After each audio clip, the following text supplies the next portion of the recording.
Hello friends, हमारा एक नया लेक्चर है जिसमें हम लोग दो थोड़े से इम्पोर्टेंट टॉपिक देखेंगे जिसमें बार बार जिसका यूज़ होता है, मगर कई बार ऐसा लगा है कि थोड़ी सी कन्फ्यूजन उनके रिगार्डिंग हमेशा रहती है। ठीक है, तो सबसे पहले एक छोटा सा टॉपिक है यूनिट।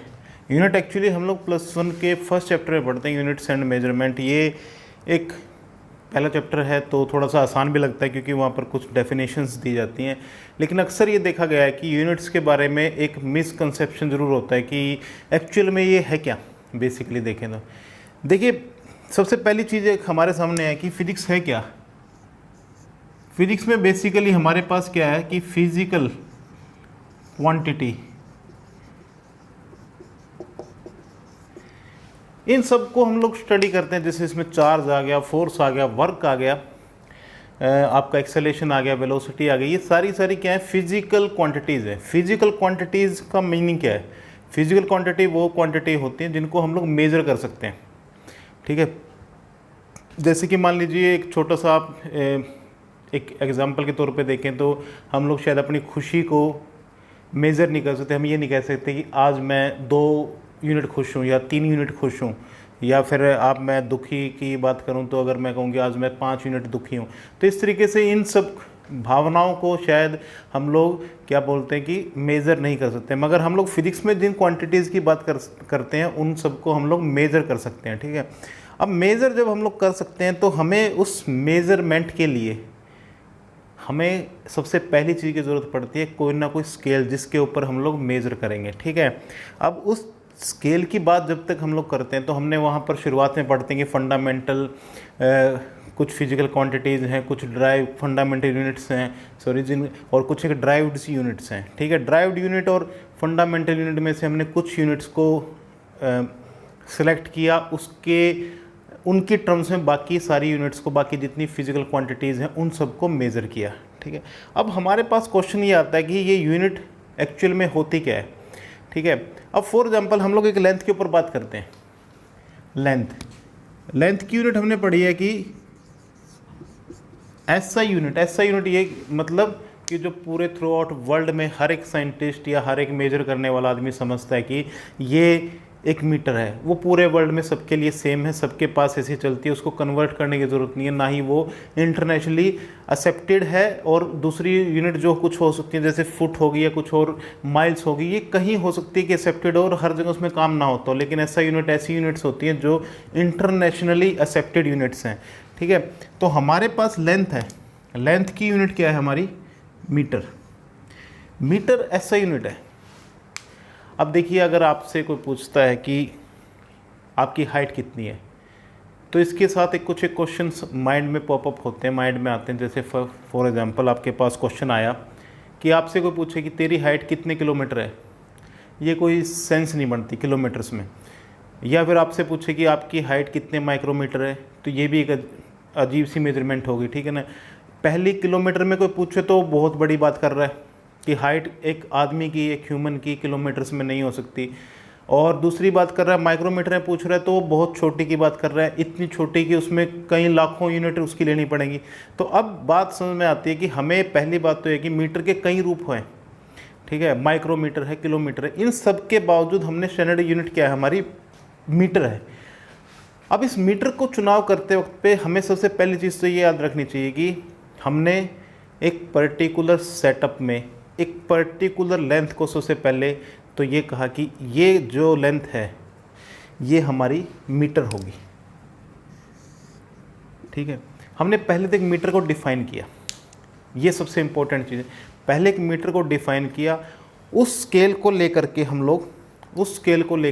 लोग बाकी कोई भी क्वांटिटी मुझसे पूछता है कि आप इसको नापो, कोई भी मेरे को एक चीज़ दे दी, पेज दे दिया, कुछ भी चीज़ दे देगी, इसकी लेंथ को मेज़र करो, तो मैं सबसे पहले चीज़ मांगूंगा कि मुझे एक स्केल दो। ठीक है, जिस स्केल पे मैं इसकी लेंथ को मेज़र करूंगा। अगर आपके पास एक स्केल है और ये मान लीजिए कोई भी आपके पास ऑब्जेक्ट है जो हो सकता है कि इसको सिंप्लिसिटी के लिए मान लेता हूँ जिस स्केल की हाफ लेंथ का है, तो मैं कहूँगा कि इसकी लेंथ, अगर ये स्केल 1 मीटर का है तो इसकी लेंथ है कितनी? ये इसके हाफ में आई है तो हाफ मीटर, आधा मीटर है। ठीक है, इससे डबल होती इसकी लेंथ तो मैं कहता कि इसकी 2 मीटर है। तो हमने किया क्या यहाँ एक्चुअली मैथमेटिक्स का छोटा सा क्या किया, हमने इस लेंथ को स्टैंडर्ड मान करके,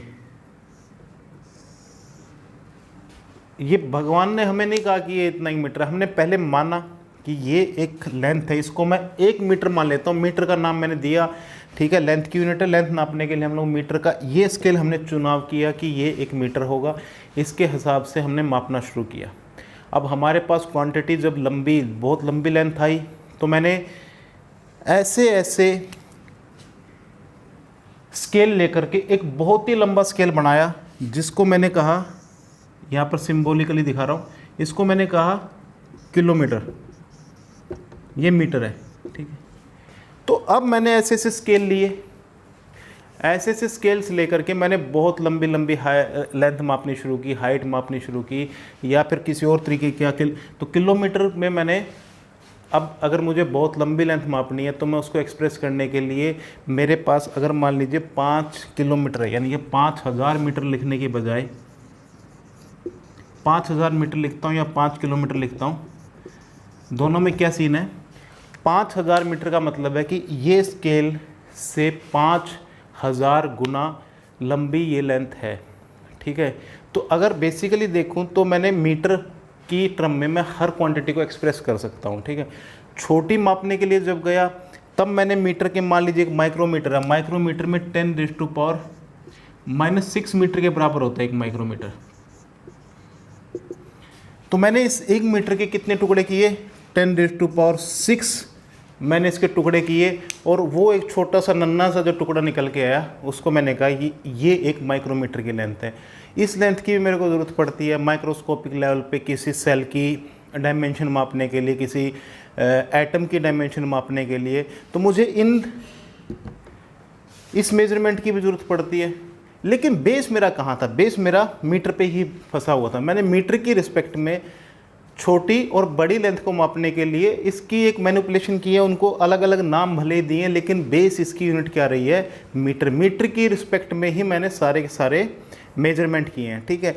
इससे फ़ायदा क्या हुआ, हमें कोई भी मेजरमेंट करनी है तो इसकी रिस्पेक्ट में बता सकता हूँ, तो हमारे दिमाग में एक अंडरस्टैंडिंग आ जाती है, अच्छा ये 1 मीटर का 5000 गुना है, या 5 गुना है, या 10 गुना है, या हाफ है, या 1/100वां हिस्सा है। इस तरीके से हम इसके बारे में एक आइडिया ले सकते हैं हमारे पास, जो पूरी दुनिया में सबको समझ में आ सकता है कि अच्छा ये इसके बारे में बात कर रहा है। जब मैंने एक स्टैंडर्ड सेट कर दिया कि 1 मीटर है, तो इसके बारे में पूरी दुनिया में कहीं भी चला जाऊँ तो उसकी समझ में आ जाएगा, अच्छा 1 मीटर की बात ये कर रहा है, अच्छा ये वाला स्केल इसने यूज़ किया होगा, क्योंकि इसकी रेप्लिका वर्ल्ड में हर जगह आपको मिलेगी कि 1 मीटर है, वैसे ये 12 इंच का है। तो इस तरीके से हम लोग कोई भी, इसके अलावा इसमें फर्दर और बहुत सी यूनिट जोड़ रखी हैं, जैसे इंच है, सेंटीमीटर। तो इस तरीके से हमें सबसे पहली ज़रूरत क्या है, एक यूनिट सेट करना। अब सबसे बड़ी चीज़, हमने बात की मीटर की, अब अगर मान लीजिए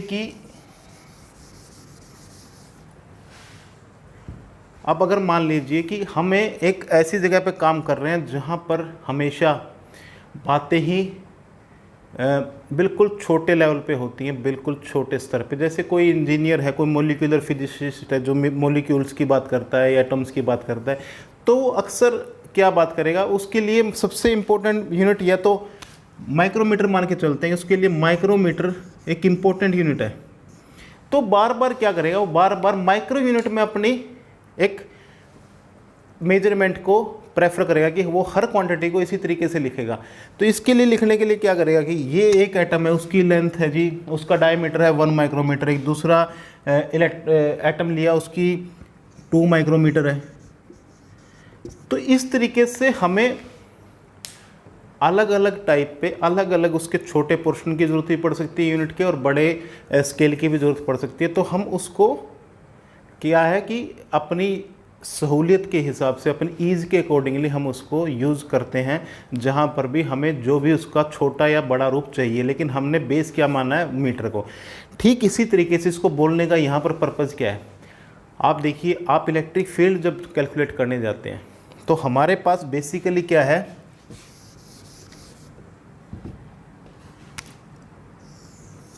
ये एक चार्ज है, इसकी वजह से इस पर्टिकुलर चार्ज के ऊपर लगने वाले फोर्स को हमें देखना है, ठीक है। मान लीजिए मैंने वो फोर्स कैलकुलेट कर लिया, और मान लीजिए मैं ये चार्ज जो है, ये चार्ज कूलम्स में भी ले सकता हूँ, इसको माइक्रो कूलम्स में भी ले सकता हूँ, इसको मिली कूलम में भी ले सकता हूँ। तो अकॉर्डिंगली जिस भी तरीके का मेरे पास सीन होगा मैं उसके हिसाब से इसको चुनाव कर सकता हूँ कि मैंने ये चार्ज लिया, ये चार्ज लिया। दोनों की यूनिट कूलम में भी, दोनों कूलम में हो सकते हैं, दोनों माइक्रो कूलम में हो सकते हैं, एक कूलम में, एक माइक्रो कूलम में, मिली कूलम में। इस तरीके से कहीं पर भी सेटलमेंट इनकी हो सकती है। अब इलेक्ट्रिक फील्ड मैंने क्या कहा, इलेक्ट्रिक फील्ड बेसिकली क्या है कि इस चार्ज के द्वारा जो फोर्स एक्सपीरियंस होगा, ठीक है, उस फोर्स को अगर मैं इसी चार्ज से डिवाइड कर दूं तो मेरे पास जो यह फोर्स की जो बचेगा वो क्या होगा, वो हमारे पास फोर्स पर यूनिट चार्ज आ जाएगा।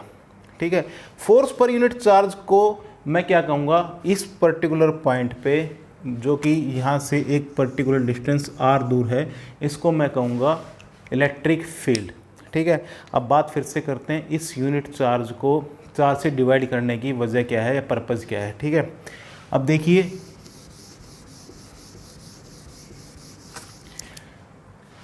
हम लोग बात करते हैं, एक हमारे पास ये 5 मीटर लंबी रोड है। ठीक है, 5 मीटर लंबी रोड है। ठीक है, अब हमारे पास इस रोड के ऊपर एक यूनिफॉर्म मास है, मतलब ये इसका हर टुकड़ा अगर मैं बराबर इवेंट में काटूं, मतलब हर टुकड़े का बराबर साइज इसमें से लूं, तो हर टुकड़े का जो मास है वो सेम है सबके बराबर, सबके सारे टुकड़े सेम मास के निकलेंगे। इसका मतलब है कि इसके अंदर मास का जो डिस्ट्रीब्यूशन है वो यूनिफॉर्म है थ्रू आउट लेंथ। ठीक है, और 5 मीटर के अंदर जब मैंने इसकी पूरी की मेजरमेंट की तो मेरे पास 5 kg इसका मास आया। ठीक है, 5 kg जब मास मेरे पास इस पूरी का आया, अब मुझसे कोई पूछे कि इसका मास पर यूनिट कितना होगा। ठीक है, पर यूनिट के लिए अगर मैं पर यूनिट में मेरी मेजरमेंट की उस वक्त पे यूनिट मैंने ली है मीटर, तो अगर मैं 1 मीटर के लिए पूछूं 1 मीटर में 1 kg पर मीटर होगा। ठीक है, इन मीटर। अगर मैं इसी चीज़ को इसी रोड के लिए बोलूं कि पर मिलीमीटर कितना होगा इन, तो देखो पहले मीटर को मैं मिलीमीटर में कन्वर्ट करता हूँ। एक 5 मीटर में 5000 मिलीमीटर होते हैं, तो 5 kg बटा 5000 मिलीमीटर, ये क्या होगा, ये जो भी मेरे पास आएगा कितना आ गया, अगर मैं इसको डिवाइड करूं तो 1 × 10⁻³ kg पर मिलीमीटर। मतलब अगर मैं इस पूरी की पूरी रोड का 1 मिलीमीटर लूँगा तो मेरे पास इतना kg मास मेरे को मिलेगा। तो यूनिट का थोड़ा सा आइडिया आपको लगा कि अगर मैं मान लीजिए इसको डिवाइड कर देता हूँ, जितनी मेरी लेंथ है उस लेंथ को सबसे पहले मैंने क्या किया, सबसे पहले मैंने उस लेंथ को कन्वर्ट किया मीटर, मिलीमीटर, माइक्रोमीटर, जो भी मैं उस वक्त पे यूनिट को देख रहा हूँ। अगर मेरे को ज़रूरत है मिलीमीटर की तो मैं मिलीमीटर में कन्वर्ट कर लूँगा। तो मैंने देखा कि अच्छा इसकी पूरी की मैंने क्या कर दिया, मिलीमीटर कर लिया है। अब मिलीमीटर की मुझसे पूछे कि कोई पूछे कि इसका मास पर मिलीमीटर कितना होगा, तो मैं क्या कहूँगा कि वो एक यूनिट निकल के आया। इन दोनों केसेस में यूनिट है, लेकिन इसमें यूनिट जो मैंने लिया, यूनिट लेंथ जो मैंने ली है वो यूनिट लेंथ ली है मीटर, और इसमें जो मैंने यूनिट लेंथ ली है वो ली है मैंने मिलीमीटर। ठीक है, तो इलेक्ट्रिक फील्ड जब हम लोग डिफाइन कर रहे हैं तो वहाँ भी पर यूनिट चार्ज है। पर यूनिट चार्ज क्या मतलब है कि हमने जो चार्ज कंसीडर किया है, जो उस बड़े चार्ज के आसपास मंडरा रहा है या घूम रहा है, जो वो फोर्स एक्सपीरियंस करेगा, जब मैं उसको उसकी ही क्वांटिटी से, जैसे यहाँ पर 5 मीटर था तो मैंने हर एक मीटर को 5 kg को 5 मीटर से डिवाइड किया, 5 से डिवाइड किया। अब यहाँ 5 kg को मैंने 5000 मिलीमीटर से डिवाइड किया, तो मेरे पास पर यूनिट का मास आ गया। ठीक उसी तरीके से जो भी क्वांटिटी ऑफ चार्ज है उसके ऊपर जितना फोर्स लग रहा है, अगर मैं उसको उस क्वांटिटी ऑफ चार्ज से डिवाइड कर दूंगा तो मेरे पास क्या आ जाएगा निकल करके, मेरे पास उस पर्टिकुलर चार्ज की पर यूनिट के ऊपर लगने वाला फोर्स मेरे को मिल जाएगा। उसी फोर्स को मैं क्या कहूँगा, मैं कहूँगा कि ये उसका इलेक्ट्रिक फील्ड है। ठीक है, अगर मैं इसी को कन्वर्ट करने जाऊंगा तो हमने यूनिट के कन्वर्जन में थोड़ा सा पढ़ा है कि यूनिट को हम लोग कैसे कन्वर्ट करते हैं, तो हमें वहाँ पर क्या आइडिया लग जाएगा कि हम इस, अगर मेरे पास ये आ चुका है किलोग्राम पर मिलीमीटर है, तो मैं इससे मीटर का भी निकाल सकता हूँ, पर किलोमीटर का भी निकाल सकता हूँ। इस तरीके से हम लोग इसमें आगे प्रोसीड कर सकते हैं। तो पहली बात शायद होपफुली इसके बारे में थोड़ी सी क्लैरिटी आई होगी। अगर इसमें कोई भी डाउट है तो प्लीज़ आप ज़रूर क्वेश्चन इस पर पूछ सकते हैं, ठीक है। पहली चीज़, ये सिर्फ यूनिट हमने एक ही चीज़ में नहीं, इलेक्ट्रिक फील्ड में नहीं, दुनिया की हर जगह बार बार ये यूनिट का टॉपिक आता रहेगा, ठीक है। उसके बाद आज जैसे कि हमें अपने क्वेश्चन एंड आंसर्स का क्वेश्चन एंड आंसर किस तरीके से होते हैं, क्योंकि सबसे बड़ी कन्फ्यूजन क्या है, फिजिक्स में हम लोग जब पढ़ते हैं कोई भी टॉपिक तो हमें लगता है कि हाँ यही टॉपिक था, ये समझ में आ गया, ये बोल रहा है, लेकिन एक्चुअल में फिजिक्स में बेसिकली इशू कहाँ है, जब आप इसको अप्लाई करते हो तो हमें बहुत सारी चीज़ों को बार बार दिमाग से बारीकी से रखना पड़ता है। जब धीरे धीरे हम क्वेश्चंस को करते करते एक उस लेवल पे पहुंच जाते हैं कि जब हमें पता है कि अच्छा इस बारे में मैं पिछले क्वेश्चन में डिसाइड कर चुका हूँ कि इसमें इस तरीके का, इस सिचुएशन में, इस सर्कमस्टांसिस में ये पर्टिकुलर फिजिकल क्वांटिटी इस तरीके से बिहेव करती है, तो मुझे अपने उस लॉजिक के साथ इसमें चलना है, ठीक है। तो आप धीरे धीरे देखेंगे कि किस तरीके से फिजिक्स इवॉल्व होती है, और हमें बहुत सारी चीज़ें जो दिमाग कहता है कि नहीं इसको ऐसे लगा ले, लेकिन धीरे धीरे हमें पता लगेगा कि नहीं, हम एक पर्टिकुलर लॉजिक के साथ चलेंगे। तो उसी लॉजिक को शुरू करने के लिए आज हम लोग सबसे पहले एक छोटा सा टॉपिक देखते हैं। जो हाँ, एक चीज़ और थी कि कुछ चलिए बाद में करते हैं, पहले आज उस टॉपिक को देखते हैं, उसके बाद समझते हैं बाकी। इंडक्शन, ये एक्चुअली पहले वीडियो में भी करवाया, लेकिन वहाँ पर साउंड का थोड़ा सा इशू है, वॉल्यूम का थोड़ा सा इशू है, तो इसलिए इसको दोबारा थोड़ा सा एक तरीके से, ताकि इसको यहाँ पर निपटा लें, ठीक है। इसमें से कुछ एक कॉन्सेप्चुअल इसके अंदर चीज़ें हैं जिसको देख लेना एक बार थोड़ा सा अच्छा रहेगा अभी हमारे लिए। इंडक्शन ऑफ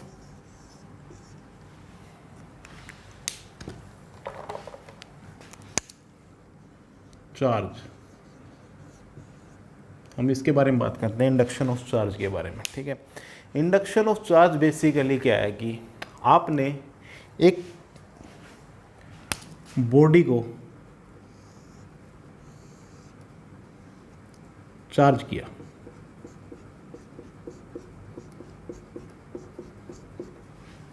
इस चीज़ को चार्ज करने के लिए हमने पहले चैप्टर में देखा, शुरुआत में देखा कि हम फ्रिक्शन का बेसिकली यूज़ कर लेते हैं, कि जैसे सिल्क का कपड़ा लिया, उसको उसके ऊपर रब किया ऐसी एक रोड के ऊपर, तो उसके अंदर फ्रिक्शन की वजह से कुछ इलेक्ट्रॉन जो हैं ट्रांसफ़र हो गए इस पर्टिकुलर बॉडी से। अगर मैं इसको ग्लास रोड मान लेता हूँ, ये ग्लास रोड है, इससे कुछ इलेक्ट्रॉन जो शायद टूट सकते थे, या जो लूजली बाउंड थे, या जो लूजली अटैच थे, वो टूट करके कहाँ चले गए हैं, सिल्क के आपके क्लॉथ पे चले गए हैं। तो उसके बाद हमारे पास या नेट जो चार्ज इसके ऊपर बचा है वो क्या बच गया है, पॉजिटिव चार्ज बच गया है। क्योंकि पहले क्या था कि एक प्रोटॉन पॉजिटिव चार्ज को काउंटर करने के लिए एक इलेक्ट्रॉन था, तो इन दोनों का जो नेट चार्ज बनना था इस बॉडी के ऊपर वो जीरो था। अब हमारे पास क्या है कि कुछ एक तो प्रोटॉन बच गए हैं, लेकिन उनकी जगह के जो इलेक्ट्रॉन थे वो ट्रांसफ़र हो गए हैं किस पे, सिल्क पे। तो हमारे पास जो नेट है वो +2 यूनिट या +2 या 2 प्रोटॉन हम मान लेते हैं एग्जाम्पल के तौर पे, जो बच गए हैं, जिनको काउंटर करने के लिए, जिनके चार्ज को काउंटर करने के लिए कोई भी इलेक्ट्रॉन मौजूद नहीं है। तो हमारे पास एक इस बॉडी के ऊपर हम लोग तब कहते हैं कि एक नेट चार्ज आ गया, ठीक है।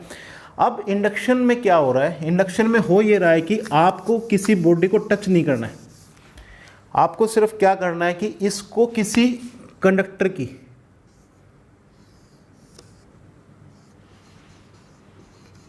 कंडक्टर के पास आप इसको लेकर के गए। अब कंडक्टर के पास जैसे ही आप इसको लेकर के गए तो होगा क्या कि कंडक्टर के अंदर जो इलेक्ट्रॉन मौजूद हैं वो इसकी तरफ अट्रैक्ट होंगे। क्योंकि अभी हम लोग पढ़ चुके हैं कि थोड़ा सा पहले एक्चुअली तो हमने अभी देखा कि ये फील्ड ये दूर से ही अट्रैक्ट कर सकता है, इसको ज़रूरी नहीं कि टच करना है इसको। तो होगा क्या कि यहाँ पर कुछ नेगेटिव चार्ज आकर के जो इस बॉडी के हैं वो यहाँ पर जा कर के एक्यूमुलेट हो जाएंगे, ठीक है। अब ये जो चार्जेस हैं ये बेसिकली क्या करेंगे, यहाँ से बिल्कुल जितनी दूर, क्योंकि ये पॉजिटिव चार्ज को रिपेल करता है, तो इससे पॉजिटिव चार्ज दूसरे एंड पे मान लेते हैं कि वो यहाँ पर आकर के एक्यूमुलेट हो जाएगा। ठीक है, तो ये देखा जाता है कि ऐसी बॉडीज़ के इस एंड पे जो नज़दीकी एंड है वहाँ तो अपोजिट पोलैरिटी का, जो यहाँ पर आपने चार्ज लिया उससे अपोजिट पोलैरिटी का चार्ज यह इकट्ठा हो जाता है, और फार एंड पे आपके पास क्या हो जाता है, सेम पोलैरिटी का चार्ज आपके पास एक्यूमुलेट हो जाता है। ठीक है, तो यहाँ पर दो तरीके से हम लोग, एक छोटे छोटे एक्सपेरिमेंट है, वो क्या है, क्या हम लोग बिना टच किए किसी बॉडी को चार्ज कर सकते हैं।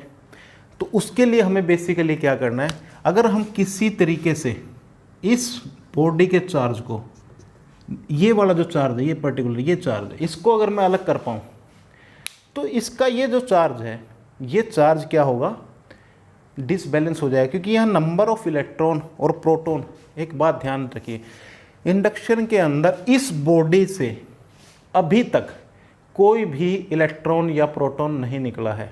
ठीक है, अब जब तक कि इससे इलेक्ट्रॉन नहीं निकला, मतलब प्रोटॉन नहीं निकलता, हम लोग बाद में देखेंगे, अभी के लिए एक पॉजिटिव और नेगेटिव चार्ज कोई भी इस बॉडी से कहीं नहीं गया है। तो अभी हमारे पास क्या सीन है, अगर मैं इस चीज़ को, ये अभी भी नेट चार्ज इसके ऊपर 0 है, लेकिन क्या है कि पोल बन गए हैं, यहाँ पर कुछ आपके पास नेगेटिव चार्ज आ गया और यहाँ पर कुछ पॉजिटिव चार्ज आ गया। जैसे ही मैं इस बॉडी को दूर करूँगा इससे, ये दोबारा फिर से वही सेम सिचुएशन अपनी अडॉप्ट कर लेगी, ये दोनों के दोनों चार्ज एक दूसरे को न्यूट्रलाइज कर देंगे, और ये दोबारा फिर से जैसी पहली पोजीशन थी इसकी वैसी ही पोजीशन पे ये आ जाएगी, जो नॉर्मल डिस्ट्रीब्यूशन चार्ज का था उसी तरीके से इसमें हो जाएगा। लेकिन अगर मान लीजिए मैं इस एंड को, फॉर एग्जांपल कि ये एक बिल्कुल हल्के ढंग से इनसे जुड़े हुए हैं, पूरी सैंडविच है, मैं इस पूरे के पूरे पोर्शन को यहाँ से हटा ही देता हूँ, इस पूरी को एकदम से बिल्कुल 2 इंसुलेटर में इसको पकड़ता हूँ, अभी बात करते हैं इंसुलेटर के, उसके बारे में बात करेंगे चलते चलते, इनको अलग अलग कर देता हूँ। तो अगर मैं बहुत तेज़ गति से इस काम को कर देता हूँ तो ये वाली प्लेट जो है मेरे पास, यहाँ तो बच जाएगा नेगेटिव चार्ज, और इस प्लेट के ऊपर हमारे पास नेट एक पॉजिटिव चार्ज आ जाएगा। तो इंडक्शन के थ्रू हम लोग किसी दूसरी बॉडी को चार्ज कर सकते हैं, बशर्ते कि हम उस चार्ज को या तो किसी समहाउ अलग कर पाएँ, दोनों अलग अलग से इस तरीके से, या फिर हम लोग इस पर्टिकुलर चार्ज को अर्थिंग कर दें, यहाँ पर किसी ऐसी बॉडी को दे दें जिसको इस चार्ज की ज़रूरत है, या जो इस चार्ज को बिल्कुल आराम से ले सकती है, या इस तक कोई पॉजिटिव चार्ज पहुँचा सकती है, जो इस पर्टिकुलर अमाउंट को नलीफाई कर दे, तो हमारे पास नेट जो चार्ज बच जाएगा वो भी एक्सेस चार्ज बच जाएगा। ठीक है, तो इस तरीके से इंडक्शन से सबसे पहली चीज़ हम लोग चार्ज कर सकते हैं बॉडी को बिना टच किए। ठीक है, इंडक्शन ऑफ चार्ज। ठीक, तो पहली बात ये समझ में आई है। दूसरा पॉइंट यहाँ पर ये है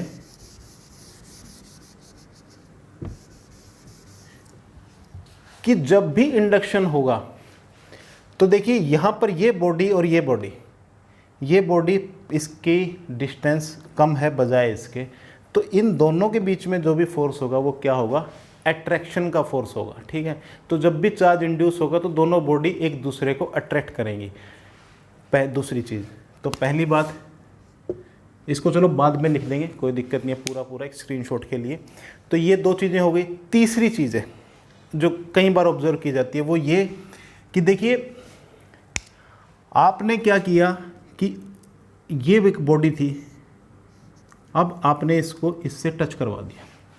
ठीक है, अब हुआ है कि आप इसके पास लेकर के गए, इसका जो मास है वो बहुत ही कम है, ये लाइट बॉडी है मास की टर्म में, इसने इसको पुल कर लिया। जैसे कि हम पीस ऑफ पेपर है, पीस ऑफ पेपर के पास कॉम्ब को लेकर के गए, उसने उस पीस ऑफ पेपर को अटैच कर लिया, जो कॉम्ब जो था इलेक्ट्रिकली चार्ज था। जैसे ही ये इसके पास पहुंचा, अब क्या हुआ कि ये चार्ज तो इसके जैसे ही एक दूसरे के पास पहुंचे, तो अब इसके पास क्या पॉजिटिव चार्ज है, तो क्या करेगा, ये दोनों बॉडी एक दूसरे के पास आ गई हैं, तो दोनों की दोनों ही पॉजिटिवली चार्ज हो जाएंगी। ठीक है, अब जब दोनों बॉडी पॉजिटिवली चार्ज हो जाएंगी तो अक्सर क्या देखा जाता है कि अब इन 2 बॉडियों के बीच में दोनों की दोनों पॉजिटिवली चार्ज है। तो एक फिनोमेना और कई बार ऑब्जर्व किया जाता है, वो क्या है कि ये दोनों बॉडी एक दूसरे को रिपेल करती है। उसकी वजह क्या है कि अब देखिए पहले ये दूर थी, इंड्यूस चार्ज हुआ, इसने इसको अटैक कर लिया, जैसे ही इसके पास आई, अब इसके पास एक्सेस में आपका पॉजिटिव चार्ज था या जो भी नेगेटिव था, पॉजिटिवली चार्ज बॉडी थी, इसने अपना चार्ज क्या किया कि इस पूरे सिस्टम पे जो इन दोनों बॉडी का सिस्टम एक हो चुका है, दोनों को ही चार्ज क्या कर दिया पॉजिटिवली। जैसे ही ये दोनों बॉडी पॉजिटिवली चार्ज हुई तो कूलम का जो लॉ था जिसमें हमने ये देखा था कि दो पॉजिटिवली चार्ज या सेम पोलैरिटी के चार्ज एक दूसरे को रिपेल करते हैं, तो इन दोनों ने क्या किया, एक दूसरे को रिपेल किया। तो एक फिनोमेना ये भी है। तीसरी एक बात है, इस बॉडी के ऊपर जो चार्ज आएगा वो इससे ज़्यादा नहीं होगा। देखिए इनिशियली क्या हुआ, इसने अटैक करने शुरू किए यहाँ पर इलेक्ट्रॉन्स को, धीरे धीरे क्या हुआ, एक इलेक्ट्रॉन आया, दो आए, तीन आए, लेकिन जैसे जैसे यहाँ पर इलेक्ट्रॉन की संख्या बढ़ती रहेगी तो अब जो एक नया इलेक्ट्रॉन है जो यहाँ से आने की कोशिश कर रहा है, इसको यहाँ से रिपल्शन मिलेगा। तो थोड़े देर के बाद कुछ ऐसी सेटअप हो जाएगा सिस्टम कि अब फर्दर कोई नया चार्ज यहाँ से यहाँ नहीं पहुँच पाएगा, नया इलेक्ट्रॉन नहीं पहुँच पाएगा, क्योंकि ऐसा होता तो सारे इलेक्ट्रॉन यहीं पर पहुँच जाते हैं। और ये जो चार्ज है ये हमेशा किससे, इससे, इसके ऊपर जो चार्ज है उससे हमेशा ये कम रहेगा। ठीक है, दो तीन चीज़ें इस इंडक्शन के साथ हमें पता लगी। पहली बात अट्रैक्शन होगा, दूसरी बात बिना छुए है हम चार्ज कर सकते हैं बॉडी को। कंडक्टर में इसमें ये जो बॉडी है ये कंडक्टर होनी चाहिए, इस कंडक्टर के ऊपर ये अप्लाई होगा कि कंडक्टर में ही कंडक्टर क्यों होनी चाहिए, कोई ऐसी बॉडी जिसमें कि चार्ज मूव कर सके। चार्ज का मोशन बेहद ज़रूरी है। ठीक है, चार्ज मूव करना चाहिए बेसिकली। तो हमने देखा कि जनरली हम लोग क्या करते हैं कि कंडक्टर के अंदर ये फिनोमिना अक्सर मिलता है नॉर्मल सर्कमस्टांसिस में कि उसके जो इलेक्ट्रॉन्स हैं वो फ्री टू मूव होते हैं, और अगर ये पॉजिटिव चार्ज है तो यहाँ से इसके इलेक्ट्रॉन जो है फ्री टू मूव करके इस एंड पे जो इसके नज़दीक वाला एरिया है वहाँ जा कर के सेटल हो जाएंगे। ठीक है, तो ये दो चीज़ें थी, यूनिट और इंडक्शन। इसके बाद हम लोग अपने क्वेश्चन शुरू करेंगे। उससे पहली बात ये है कि एक कॉपी उसमें रखना है, उस कॉपी में रख करके आपको ये सारी चीज़ें जो जो इसमें हैं उन बातों को लिख करके कि हाँ इसमें से ये चीज़ थी, इसमें से ये चीज़ थी, और प्लीज़ उसको अप्लाई करने की कोशिश करिए, नए नए क्वेश्चंस में अप्लाई करने की कोशिश कीजिए। इससे आपको ये चीज़ लगे कि हाँ मैं इसको अप्लाई करके इस तरीके से देख सकते हैं। एक पर्टिकुलर सेटअप के साथ जब हमारे दिमाग में ये होगा कि अच्छा चार्ज की ये सारी प्रॉपर्टीज़ ये होती हैं, इस तरीके का बिहेवियर होता है, तो आप ये चीज़ देखेंगे कि बहुत सारे क्वेश्चन फिजिक्स के जो हैं बेसिकली बहुत ही छोटे और आराम से सोल्व हो जाएंगे। ठीक है, मैं हर क्वेश्चन की बात नहीं कर रहा हूँ, लेकिन मोस्टली क्वेश्चन की बात कर रहा हूँ। वो आपको बिल्कुल आसानी से सिर्फ और सिर्फ इन फैक्ट्स को लिखते चलिए कि अच्छा इस तरीके से बिहेव करता है, इस तरीके से बिहेव करता है। अब आपको सिर्फ और सिर्फ इन्हीं लॉजिक का बार बार यूज़ करना है, प्लस जो भी नई नई चीज़ें आपको दिखाई दे कि अच्छा ये नई बात थी जो मुझे इस चीज़ के बारे में नहीं पता थी, या इस लाइन के इससे ये चीज़ भी जुड़ी हो सकती है, इसको इस तरीके से भी देखा जा सकता है, तो उसको प्लीज़ ध्यान से नोट करते रहिए। एक कॉपी जरूर लगाइए जिसमें सिर्फ फैक्ट लिखें। चार्ज का एक टॉपिक बनाया, अच्छा चार्ज से जुड़ी ये बातें हैं। इंडक्शन का टॉपिक बनाए, इंडक्शन से जुड़ी ये बातें हैं। कुछ डाउट है, कोई बात है तो आप प्लीज़ शेयर करें उसको। Thank you very much. हम नेक्स्ट लेक्चर में मिलते हैं अभी थोड़ी सी देर में।